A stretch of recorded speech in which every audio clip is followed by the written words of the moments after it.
Murag mao na gini ang pinakarabis akong naluto ba kay pinaagi sa kapayas nakaluto ng paginaani ka crispy nga chicharon karong adlaw. Grabe yung klaruha siyang ka crispy ba.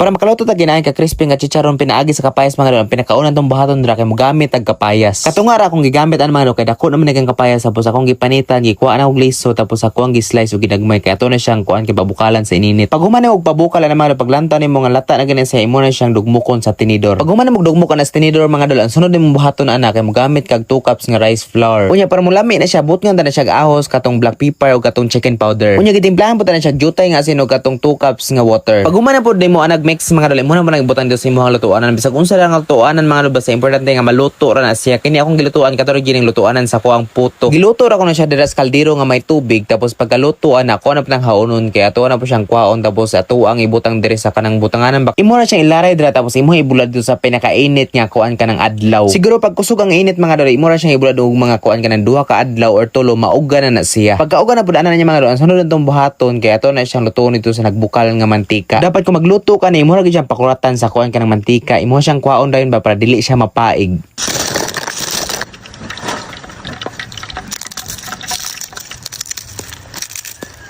Unya kung magluto kag chicharon mga lolo, ang pinakalabi si para siya nakaduging kuan kanang langgaw nga may sili kay lang halang man siya kanon.